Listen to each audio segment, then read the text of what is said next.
Marriage has also had a knock-on effect to this, hasn't it? Because the sort of the role of marriage in society has changed, but also the stats around marriage seem to be changing. What information do you have on that? Am I right in thinking that marriage is in decline? A little bit. A Yeah. little bit. Yeah. Marriage has gone down.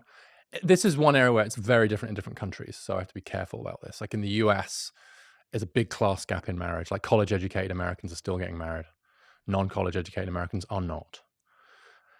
But in most of Western Europe, you've seen a big rise in the share of kids being born outside marriage. Now, the question then was like, what job, if anything, was being done by marriage? And if marriage was a way to sort of signal and enshrine a commitment to having kids together, raising those kids together, then in a sense, like there are all kinds of, you have a civil partnership now, or there are legal documents you can have that kind of do that. And so if the decline of marriage is related to a decline in fathering, that's a problem. It doesn't have to mean that, because you can be a perfectly good father if you're living with your partner and you're not married. But also, you can be a good father if, for whatever reason, the relationship with the mother doesn't work out. It's harder. You're going to have to kind of work at it a bit more, but you can still do it. But because of this old idea of like fathering being bundled together with marriage, right? I think that's my big problem. It was like a one-stop thing, right? It's like husband and father was kind of like one thing. But that's not true anymore. So it's okay if that's not true, so long as we don't lose the fathering bit. Because dads matter for their kids as much as their mums, in different ways and at different times on average. But so my worry about the changes in family are not about marriage per se. They're about what that might mean for fatherhood. And what a lot of conservative critics will say is, well, the evidence is that actually the men who marry are more engaged fathers and do stick around for longer. But of course, the problem with that's one of the reasons they got married. Yeah, of course, yeah. Right. So it's very hard to tease out cause and effect there. And in the end, I'm sort of agnostic about the marriage question, but I'm not agnostic about the fathering question. Like, I don't think you have a moral responsibility to get married before you have kids at all. I do think that if you have kids, you have a moral responsibility to be a father to those kids. That is that's an inextinguishable moral responsibility. And that gets a little bit lost, because sometimes on the feminist left, to just characterize horribly, say, do we need dads anymore? Isn't that a bit heteronormative? I've sometimes been accused of being heteronormative for being pro-dad.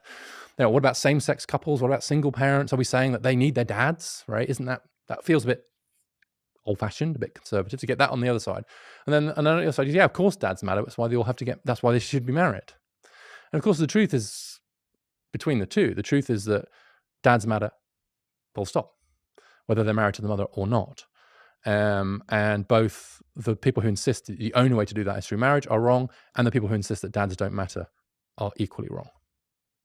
And about 40% of births in the US now take place outside of marriage, which is up from about 10%. Yeah, it's quadrupled in the US. That's crazy. But I guess that's just, why is that? The US is really weird because it has really high rates of like unmarried pregnancies and births, but then like really high rates of marriage among the kind of college educated at the top. So as I said, this huge class gap. There's a race element here. So 70% of black kids in the US are born outside marriage. There's also a huge education gap here, as I just alluded to. There's a big, big class gap. So most kids to non-college educated parents are born outside marriage in the US now. And so it's weird. What's happened is that the average marriage rate in the US is really disguising these huge differences by race and class, whereas in most Western European countries, there aren't such big differences by race or class. It's like more of a general decline. It hasn't declined particularly more for one class than another in the UK. So quite common in the UK for couples to decide to have kids together, and not get married. And that's definitely true in Scandinavia and Northern Europe as well. And who is marriage good for? Who's it serving more, men or women? Now, men.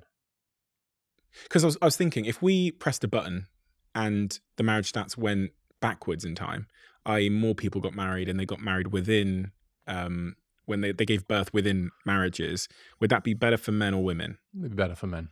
Why? Because marriage, being with the kids and kind of with the mum, is just right now still an incredibly important way for men to feel needed, connected, involved, etc. Now that might change, but right now it is pretty clear that they'll do better. And like, if you look at the impact of being married and not married on employment, earnings, health, physical and mental health, life expectancy, huge positive impacts for men, much less so for women. So it's like women, and of course, if you go back, if we went the other way, like you'd say, well, actually, women who weren't married were in real trouble economically until recently, right? So my line from before was that like women used to be economically dependent on men, but men were emotionally dependent on women. And I think we've really done a lot on the first half of that, and it's kind of revealing the second part, the kind of the fact that actually wifeless men, partnerless men, childless men, they don't do so well. In fact, they do terribly. So I've mentioned this fourfold suicide difference in risk. It's an eightfold difference among divorced men and women. So men who get divorced, their risk of suicide skyrockets. So the question is like, why? And I think it is because of this sense of like not being needed, not being so like if your kids are at home and your wife's at home and you're contributing to the family unit, I think that's much more obvious. And it's really interesting in recent surveys in the US, at least, men are now more likely than women to say that it's important to them to get married.